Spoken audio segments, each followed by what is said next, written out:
Hello, I'm Dylan. And I'm Keon. And this is Triple Play, that podcast where we have a very particular set of skills because this week we watched Taken. Written by Luc Besson, Robert Mark Kamen. Directed by Pierre Morel and Olivier Megaton. And released in 2008, 2011, and 2014. The greatest action movies of all time. Taken. No. No, just no. I reiterate, the greatest action movies of all time. Taken. Yeah, well, okay, so these might not be the greatest action movies of all time, but they do have a cult status, a cult following, or at least the first one does. Yeah, well, the first one is actually it's not great. No, it's really not. But it's enjoyable, I'd say, and I think even approaches being good, maybe, in some parts. We should explain that maybe we broke the premise of the show a little bit for this, because we're recording this during the COVID-19 pandemic, shall we say, which we're not going to go on about because we've done that enough on the other podcasts. But because of that, we weren't able to do the usual thing where we get together and torture ourselves for a whole day watching a trilogy of movies because we're supposed to be quarantining ourselves. So instead, what we did was, for the first time on this show, we watched these movies separately, although we did copiously text during the week about it. So the experience wasn't exactly the same, but it was pretty similar, shall we say. Right. One other difference is that, well, I'll speak for myself, although I know you did the same thing. I didn't watch these all in a row, so breaking that other premise of the show, there was just absolutely no way that I could fit that into my schedule. Yeah, the weird thing is that I'm working from home now, but I almost feel like I'm more busy. I mean, I'm nowhere near the amount of work that you're doing, obviously. But I feel like I'm more occupied now that I'm at home all day. I don't know. I just didn't want to set aside a whole day to watch these movies. And if I had, it would have had to have been a weekend, because during the week I still have to attend class. And on the weekend, that was literally the only time I had to do what I wanted to do. And I wasn't going to torture myself with 3 Taken movies in a row. So, right. I actually like this format a lot better. You know, perhaps once this all blows over, we'll retain this and not torture ourselves, not continue torturing ourselves watching them all in a row. But who knows? Who knows? Yeah, well, that's something to decide, I guess, when we get there. I think it's looking like the rest of this season will be recorded like this. A little behind the scenes, if you didn't know, we actually record these out of order. We kind of just, because we're seasonal now, we can just pick the movie we want to watch next, and we do that. So what's going to happen for you, dear listener at home, is that episode 1 was one of the ones we recorded before this started, and we recorded together, as was episode 3, and this is episode 2. So what's going to happen is you'll get 2 episodes that we watched all at once and recorded together with a remote episode sandwiched in between, and then the remaining 3 episodes of the season will probably be in this same format. So whether or not we retain this is going to be a question of what we do for season 4 onward. But if I had to guess, the rest of this season will be in this format. Right. But other than that, I don't think there are really too many changes. No, except for the fact that by doing it this way, I think I was more motivated to try and look up stuff, which ironically enough comes the week that there is literally nothing for these movies. And I know we've joked about this in the past, about there being nothing behind the scenes for the movies we've watched, but this week I actually struggled to find anything about these movies. Yeah, so, I mean, I guess that's a good lead into the episode itself, which we should start by not forgetting this time how many times we've watched these movies, which for me is 0 for all of them. For me, it's 0, except for there's a scene in 3 that's always held up as an example of really, really shitty movie editing, which is it's the take in the movie where Liam Neeson has to jump the fence, and there's legitimately 20 jump cuts in that one scene, and that's always held up as like an example of like how to badly edit an action movie. And once if you watch that scene in isolation, and you see all the jump cuts, and then you watch the movie, you kind of notice that that whole movie is like that like every scene has like 50 jump cuts, and it actually gets really distracting. Yeah, it is. Taken 3 and to an extent Taken 2 are really bad about that. And I noticed that while watching. Even though I didn't know about this like meme or whatever about how this is a bad example.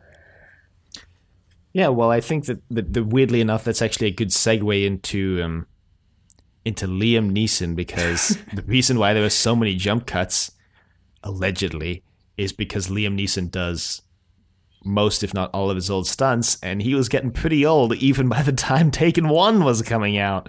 So, Right. So Liam Neeson is a pretty established actor, you know, by the time Taken rolls around.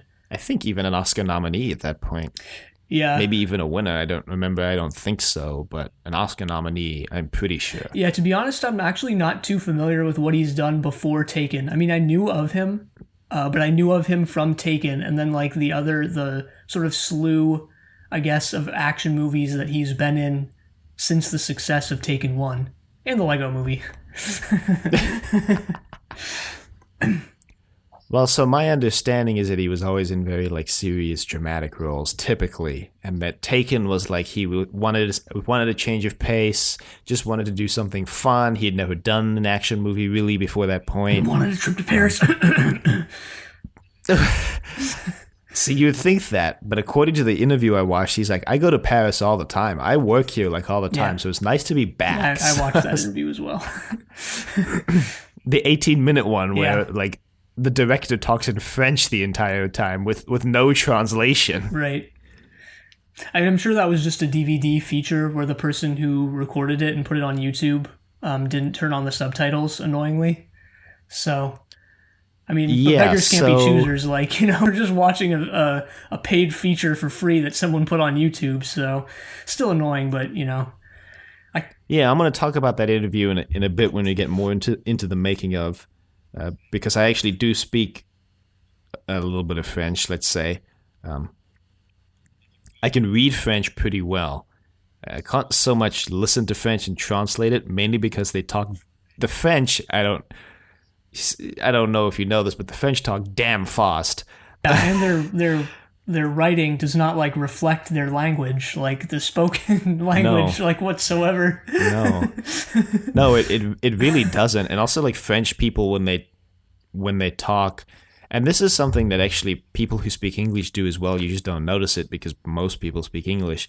You get kind of lazy with the precision of your pronunciation. Yeah, of course. I mean, So the thing is, like, if you're not a native speaker of the language, that makes it difficult. Anyway, my point was I speak a little bit of French, and I tried to translate what I could, listening to him, and then I got halfway through the video, and I kind of gave up and put closed captions on. And YouTube like tried to auto-translate his words from French to English, and it worked okay. wow, that's impressive, actually. I actually put it on French at first because I figured maybe if I read what he was saying, that would help me translate it easier, and it seemed to be transcribing his words pretty well, actually. The thing was that the other thing about not being a native speaker is that I just don't have the like vocabulary bank to work from. So maybe this is an indication that I should practice my French while I'm stuck inside. Maybe. So anyway, I read that Luc Besson apparently came up with this idea like and pitched it like over dinner or lunch, I think it was, to the film's producers. Like, hey, I've got this idea. What about a dad whose daughter gets taken and he goes after the kidnappers? And they're like, genius. Yeah, and really it was as simple as that. I didn't find anything else about like the concept behind this movie. And, you know, based on the final movie, it just basically started with that and they just made it. Right.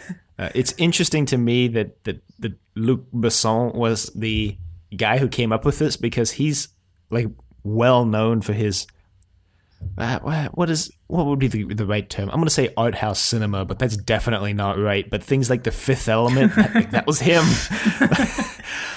And things like Valerian and the City of a Thousand Planets, which was okay.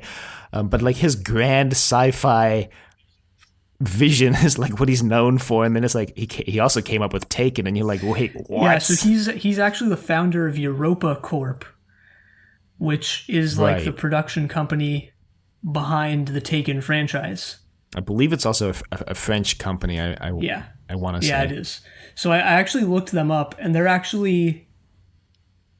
not technically defunct now, but they're not making movies anymore because they've come, according to Wikipedia, they've come under financial hardship due to like Luc Besson being accused of rape and sexual assault. Yeah, yeah. And yeah, and considering they're not making any movies, or considering they haven't made a movie since 2018, they're probably not going to make it through the coronavirus pandemic. Yeah, that's one of the interesting things that people have been discussing is like, how is this going to affect the film industry? Because, when this started, movie companies started immediately delaying their movies till June, August, November, right? I was very excited to see the most recent James Bond movie, which when we were recording this should have come out a week ago, and got delayed to November. Right. And so it's going to be interesting that not only will 2020 have less movies come out than previous years, it'll have less movies made since production on many movies also got shut down. And the question is, how is this going to affect theater profits like after this? Will people stop going to the theater now that they've realized they can survive without going? Like, we don't know. We finally learned that we don't need to go to movie theaters. It's sad because the movie theater experience is, to me, like very enjoyable most of the time, let's just say. And then let's just leave it at that. I'm the opposite. I don't enjoy that experience whatsoever, but whatever. So yeah, Taken. I mean, they, like we were kind of saying, they got Liam Neeson on board, even though he was a pretty big name, and this was a pretty not going to be big movie. Yeah, so I read first off that Jeff Bridges was apparently Yeah. like cast or considered originally, and then they cast Neeson after that, and Bridges watched the movie and said that Liam Neeson was a much better fit for the movie than he would have been. Well, that's nice of him. Unlike Will Smith, like lamenting that he didn't do The Matrix still to this day. Well, then there's also the fact that Liam Neeson really thought this movie was gonna bomb, and he thought it would also be like possibly be so bad that it would be direct to DVD, and he still didn't care. He was just like, "I'm gonna make an action movie," and surprise to him, it basically like completely reinvented his career, and now he's known as like an action star. It was like one of the greatest Hollywood comeback stories since Matthew McConaughey. Since Hugh Jackman. Yeah, since Hugh Jackman. Yeah, and I read he actually trained with an SAS, a guy who was in the SAS, to do the stunts and like, learn real, CIA moves and such. Mm-hmm. Which is impressive. Damn. He's really going full hog on this. And the rest of the cast is pretty incidental when you really think about it. Frankie Jansen plays his wife. Yeah, she's the other big name in this. Yeah, and then Maggie Grace is the daughter, who I think gets big like because of / after this. Yeah, I hadn't really heard of Maggie Grace. I read an article that was talking about behind the scenes stuff, and it was like, you'll never, like, one of them was just like the main actors are not American. And I'm like, wow, this is what you're scraping the bottom of the barrel as behind the scenes. Okay, well, because Liam Neeson is Irish. I didn't actually know that before this. And Famke Janssen is I want to say it was Dutch. Yeah, she's Dutch. Yeah, I didn't know that Liam Neeson was Irish, actually, because everything I've seen him in / everything that I like knew he was in, he was just playing an American guy. Right. So I didn't know that at all, sadly enough. Liam Neeson talks a lot about how he really related to this movie. I think his wife Was taken, no. well, she passed away, actually, I think shortly before the first movie was made, and so he's actually a single dad to two daughters, and he was like, yeah, I could really relate to this movie. He was like, it's a fun fantasy to play out in your head. If your kid gets taken, what you would do to the people who took them. He's like, so it was a very easy role to slip into. Mm-hmm. I thought it was going to be difficult at first, but once I got on set, I was like, it was actually pretty easy. Huh. So that was interesting. Yeah, I think that comes across on screen. I mean, the as sort of almost bare bones of a plot as the first one has, or not bare bones, but just simple. It's very straightforward. Yeah, it is. I think the sort of drama of the first one holds up better than two and for sure three. Yeah, we're gonna get there, but three is Yeah, because that's the other thing about these movies is that they have the action aspect, but there's also like actually a sort of family drama aspect as well. I mean, at least 30 minutes of each of these movies is dedicated to like Brian Mills' family life. Yeah, Olivier Megaton talks about this in an interview he gave about Taken 3, and he's like, that these are they're action movies, but they're movies about family. And he was talking about how in Taken 3, he's like, we had the family aspect, but, we couldn't have anyone taken. He's like, and the plot really kicks off when we kill off Lenny. And he's like, but it's really hard to have the, like, family moments after you kill one of them off. Yeah. Well, that's what the first two sort of did, is that like it was actually a pretty clear division if you were checking the timestamps. Like the first 30 minutes of 1 and 2 are just dedicated to the drama stuff, and then someone gets taken, and then it turns full action. Mm-hmm. Yeah. So I guess a couple things about the first one from the director. This is translated roughly by my badly broken French. I want to run it through Google. The director talks about he talks about how he liked the story because Brian Mills has got a family and kids, and it's a very family oriented movie. Again, he says something about it being it made sense to set it in France because a lot of the production crew was French. Again, because Europa Corps helped fund the movie. He said it was made on a very small budget, but it looks kind of professional. Kind of professional. Well, see, this is where my like broken French comes in. He says something about Maggie Grace being a really good actress. There's a whole section of that interview, I don't know if you notice this, where they just spend like 3 minutes talking about Maggie Grace and how great she is. Like Liam Neeson sits there for 3 minutes like, she's a really young actress, but she's really got the stuff. Like I think she's going to be a really big star in a couple of years. She wasn't that young. I mean, I read she was 25 during the making of Taken 1, which is, I mean, it's young, but like, it's not like she was actually 17 like the character or whatever, so. Yeah, but like 25 is like our age. Giving away our ages, I guess. Yeah. And I still feel young. I like to hope I'm still young. Nah. He says at one point that he thinks this plot is he likes it because it's very possible in real life. Yeah. That a girl would go to France or Paris and get taken by these Albanians. I guess I actually did find one thing about 2 in regards to the Albanians.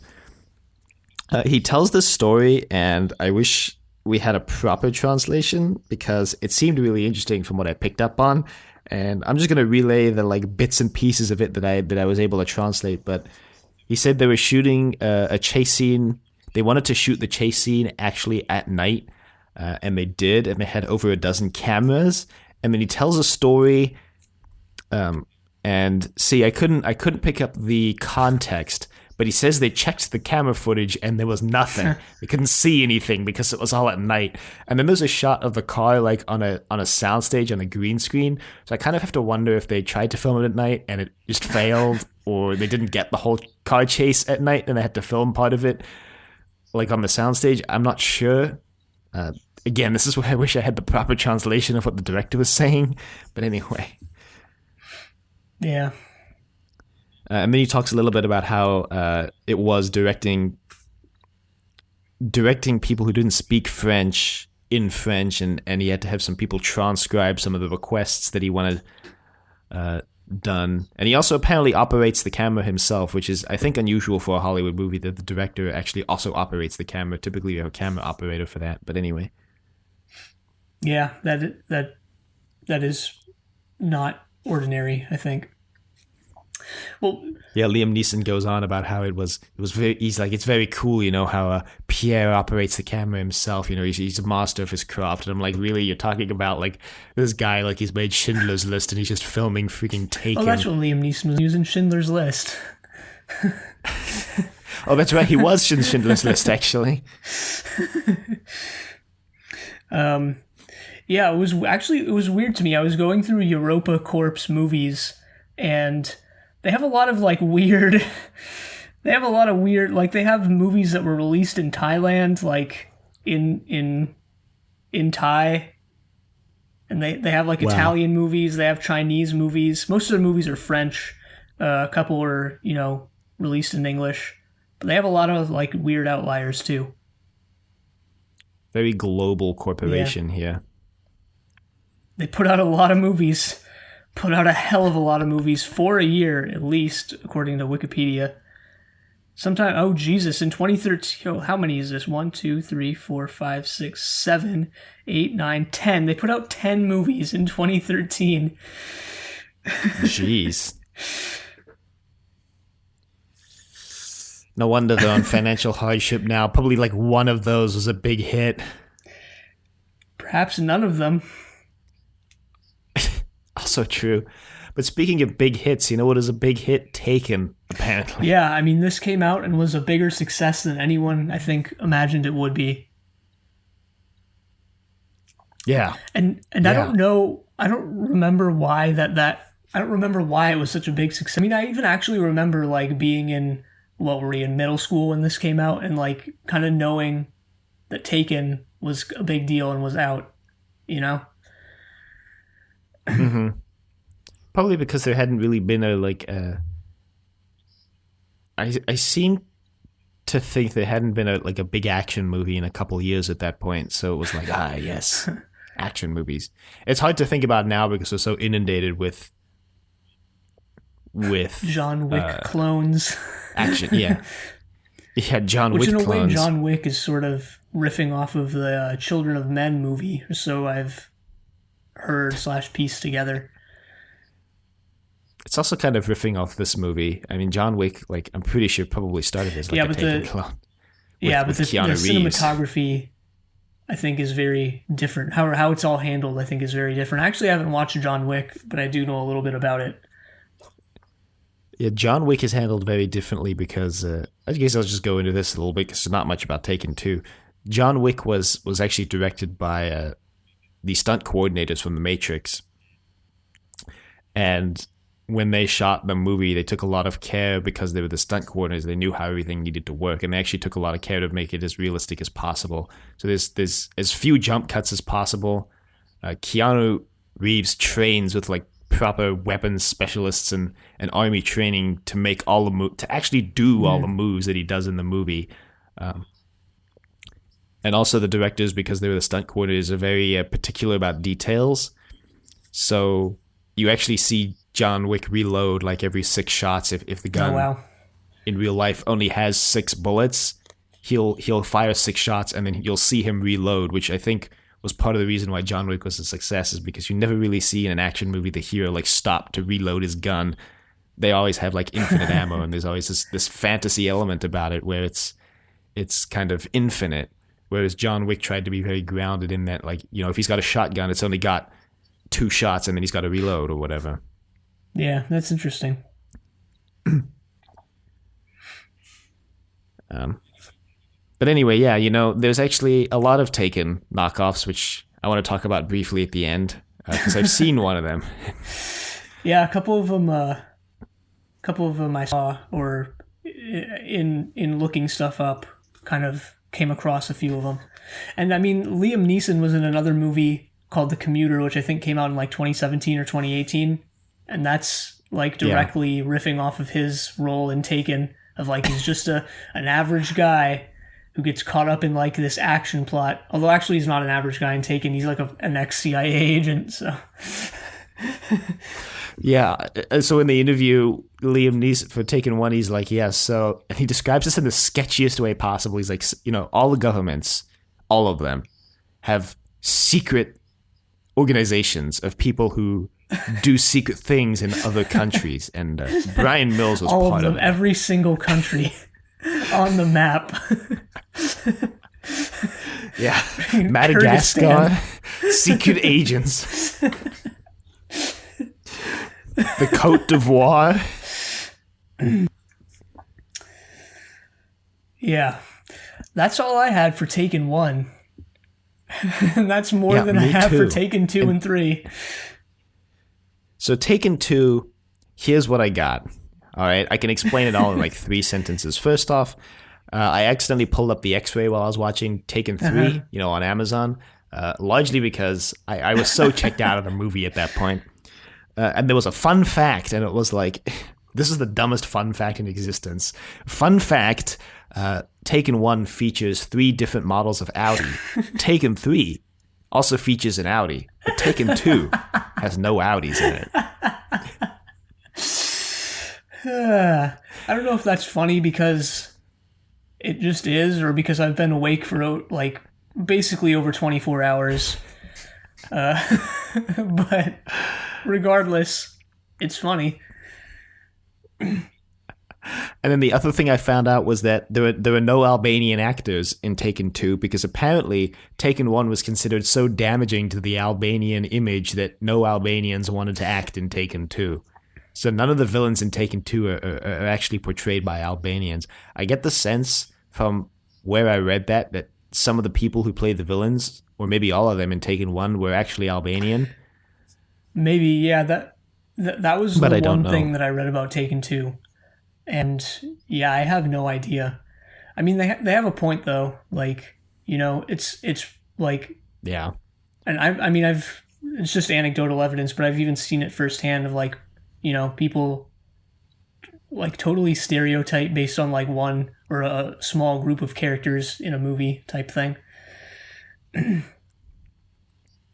Well, even Liam Neeson anecdotally kind of described this because he's like, he talked about how after Taken 1 came out, he had so many people coming up to him being like, oh, thank you for making this movie. I'm not going to let my kids travel unaccompanied, my 18-year-old unaccompanied to Europe, thanks for warning us of the dangers of what's out there. And he was like, I always had to take the time to explain to them that it was just a movie and we like vastly, vastly hyperbolized or exaggerated the threat that's actually out there, and he had to explain to these parents that they should let their kids travel if they're like 18 because they're like basically young adults at that point. Yeah, I mean, there is that thing of like, yeah, pretty much everything in this movie is like possible and happening like right as we speak. Like this is all going on, the human trafficking, the kidnapping, all of it. But like at the same time, like, if you take a vacation to France, like, it's like a 99.9% chance it's not going to happen to you. I would even go so far as to say 99.99% chance. Mistakes. Which is a lower chance than getting coronavirus if you go to France. Oh, boy. Oh, boy. Let's see. So... Taken 3 then, I guess, because it's Taken 2. Came out was a success. I did read that Liam Neeson was able to take more money for Taken 2. Take more money for Taken 2 because Taken 1 was such a big success. He got paid $1 million for Taken 1 and $10 million for Taken 2 from what I read. Yeah, it's such a weird experience whenever you read like this actor only got paid $1 million to do this movie. Like really, like there's more money than some people see in a lifetime, and that's like low to them. Yeah, that's something that a lot of celebrities / billionaires have been criticized for during this crisis because they'll donate $15 million and you'll be like, wow, that's a lot of money. But then someone will be like, if you break down the math compared to their net worth, like for you or me, or an average family making $50,000 a year, that's like donating like $10 or something ridiculous. And it's like that really puts it in perspective. Like, oh, that like you don't really realize how much money $1 billion is till you see things like that. Yeah.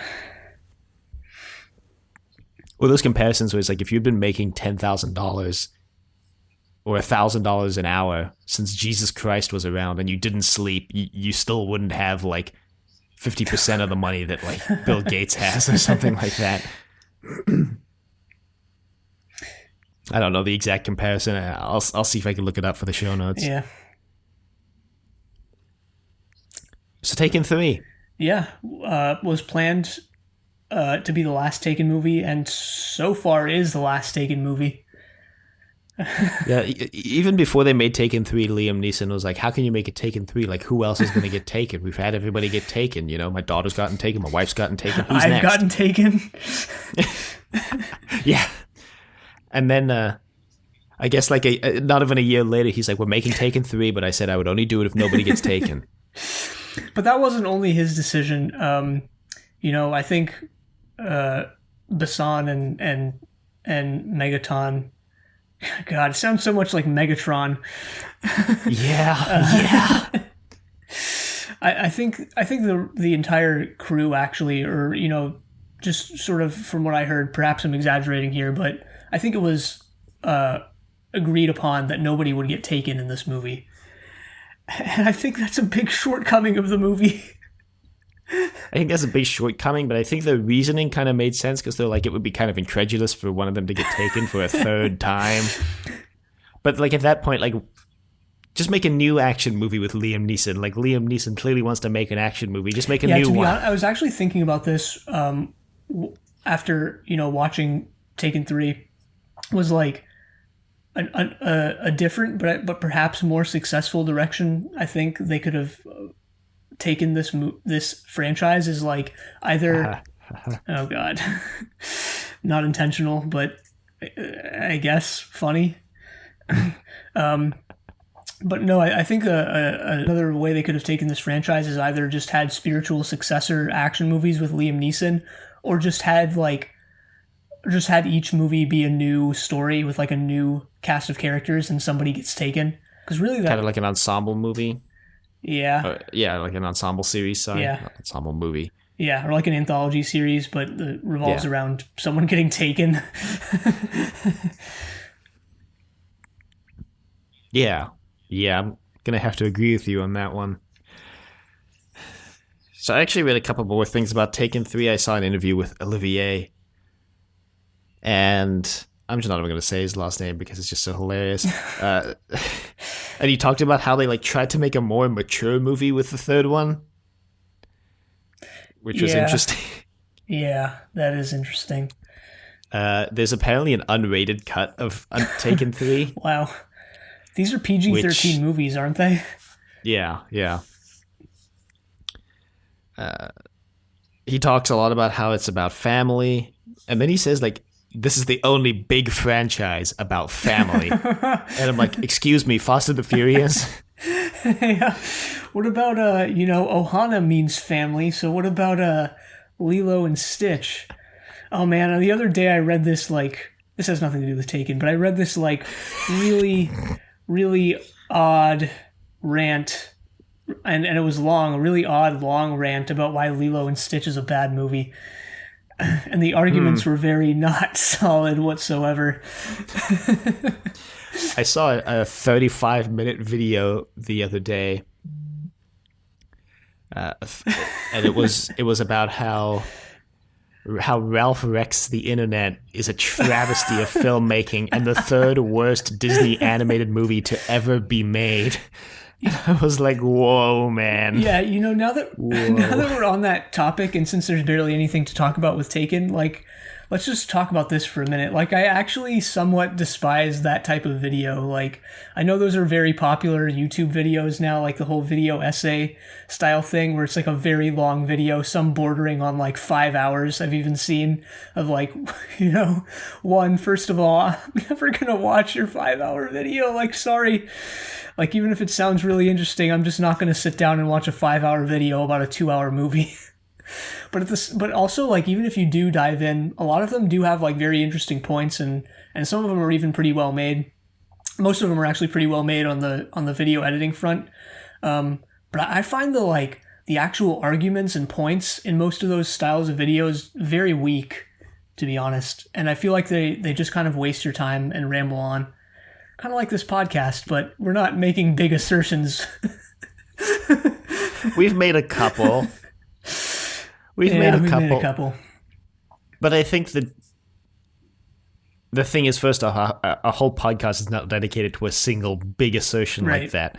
But what I was going to say is, I think the reason why those arguments are weaker in longer videos is because I think the correlation, and not necessarily the causation, the correlation is between if your point is weak, you feel like you have to defend it more, and therefore the video gets longer.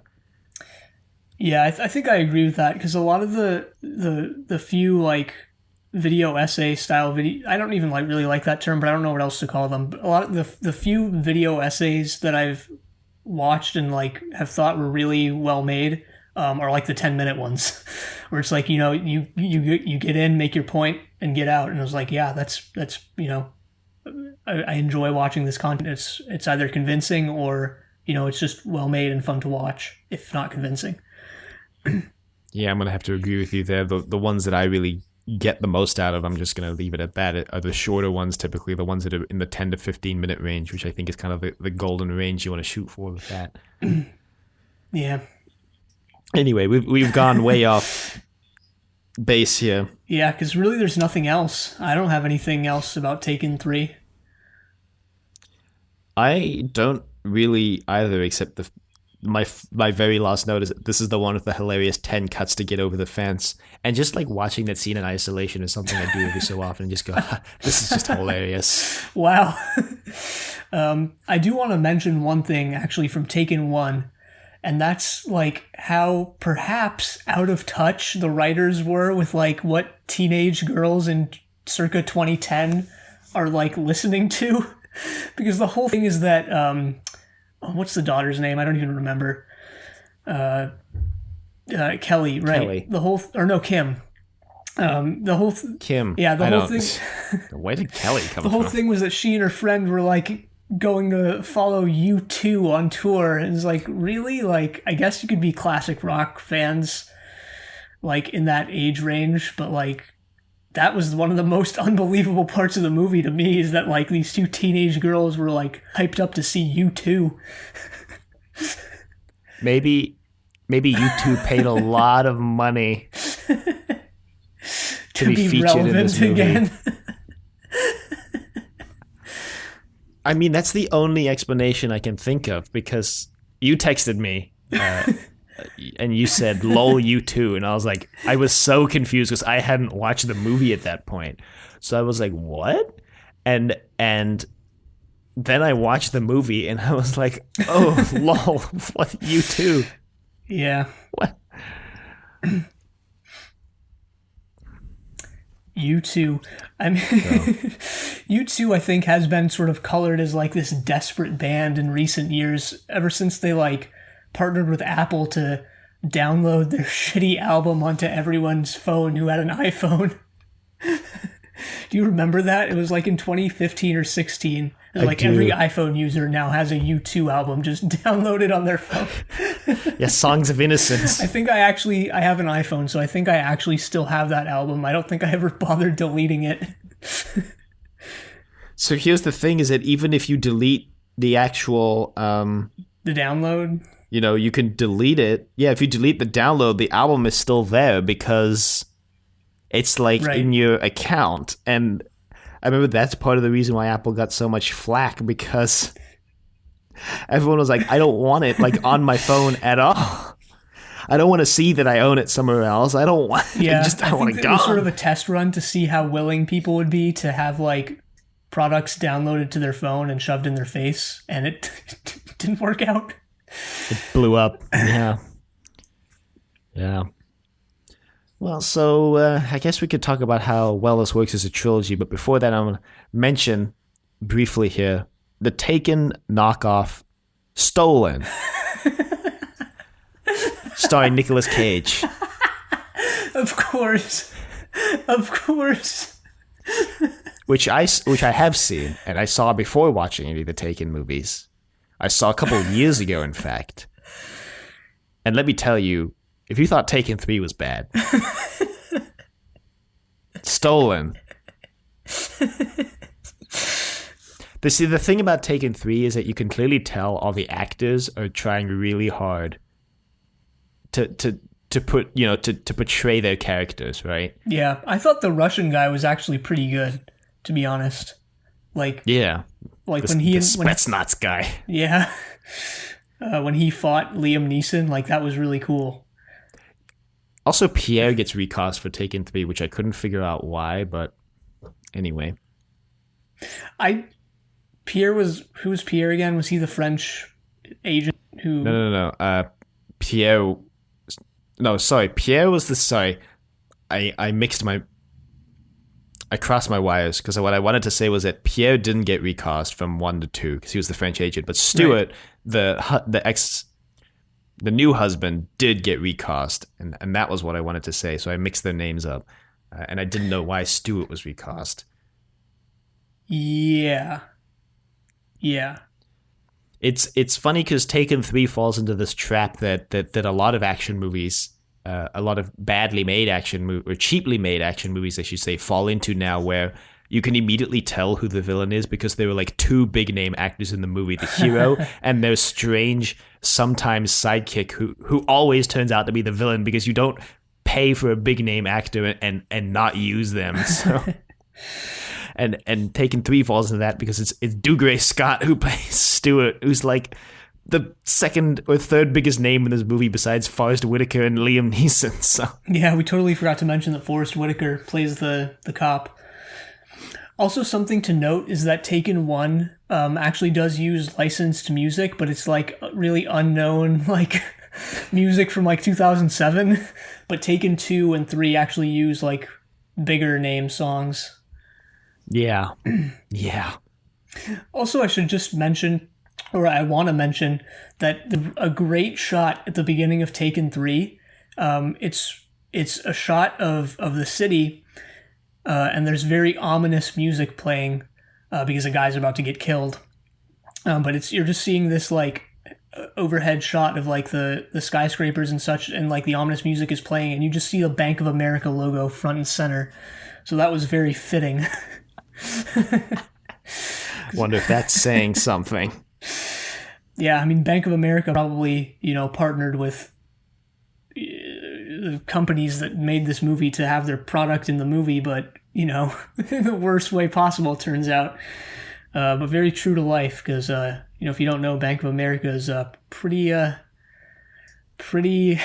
they're the villain of banks, let's just say that. And that's saying something, I think. That is saying something. Well, let's talk about how well they worked as a trilogy, because I think 1 and 2 kind of work, and then 3 is... No. Yeah, I think they work pretty dang badly as a trilogy overall. I think Taken 1 deals with certain themes of at the end of the movie you're left questioning, especially when the guy who orders Brian killed at the end, mentions that he has a daughter himself or whatever.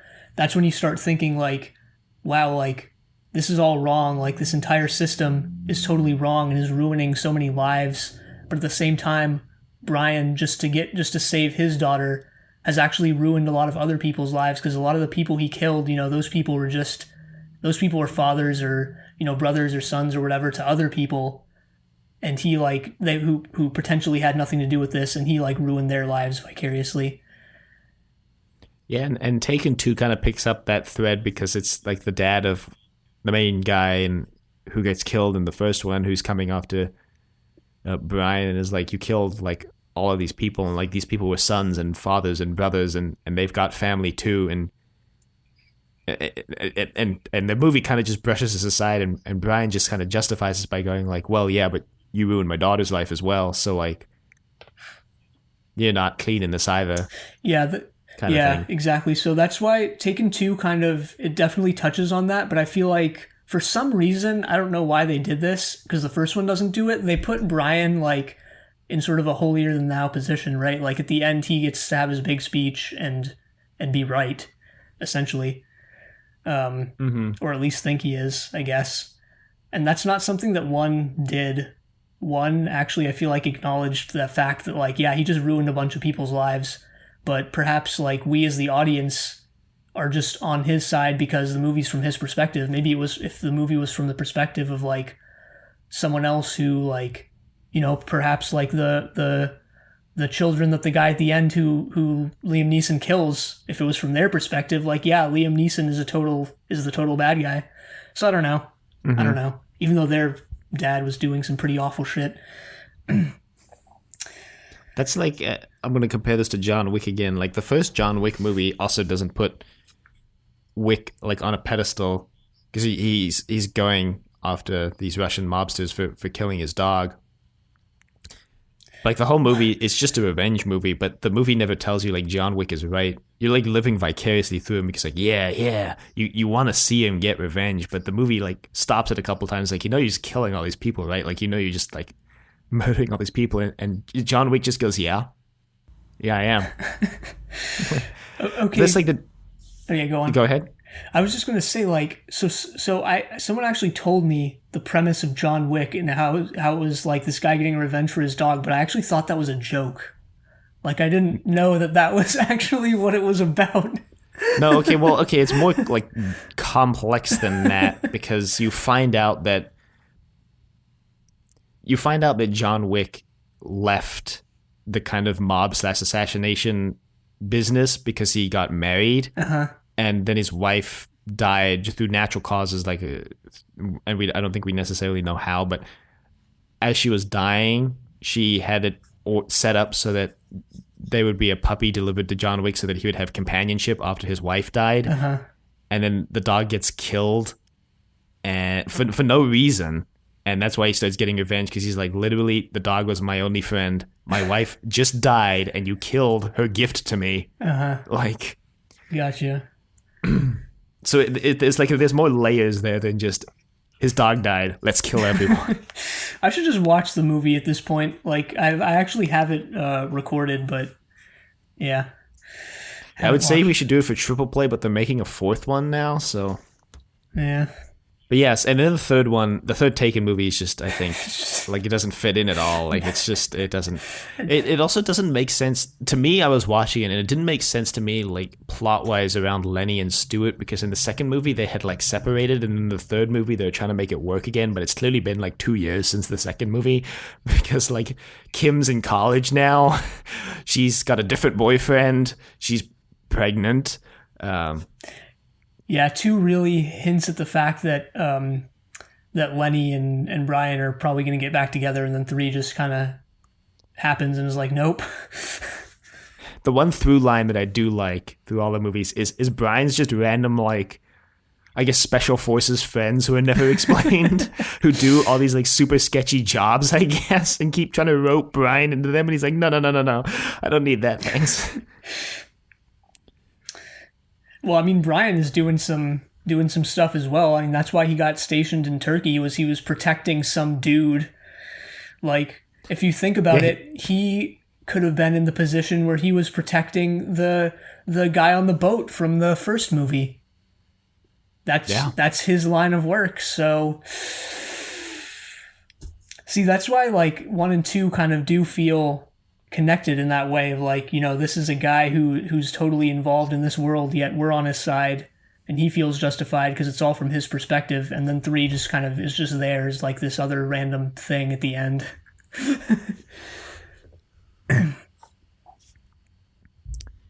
Yeah, I mean, I don't have much more to say other than that, actually. Yeah, neither do I. That sums it up pretty well. Yeah, Taken 3 did well in the box office, I believe. Yeah, but I think they said there won't be a Taken 4, but, you know, money speaks. Yeah. I think it's only a matter of time before Taken gets, like, a reboot or just another one. Well, we had a TV show. Yeah, there was that. Which apparently sucked. Only lasted 1 season. I read an article that was like everything wrong with the Take It pilot, and it's the very first thing is like he just lets his sister die. Like Brian just lets his sister die, and it goes on for two paragraphs. Like in the movie, Brian like basically tore cities apart to find his daughter slash wife, and in the pilot of the TV show, he's in the room, his sister's being held at gunpoint, and he totally has the opportunity to just stop them from killing her, and he just lets it happen. And he's like, that's the first sin that this TV show commits, and that's in the first like 10 minutes. So it's not Liam Neeson as Brian, right? No. Okay. Brian gets recast, but it is supposed to be like the same character. I think post Taken 3, I don't know. Gotcha. Yeah, I mean, if it was Liam Neeson, I might actually consider watching it. I know we've gone on about that before on this podcast of like, yeah, it's kind of dumb that people would watch movies for just one actor, but I guess I'm in that camp now. It's weird how every big movie now has to have a TV show adaptation too. Like Limitless did it as well.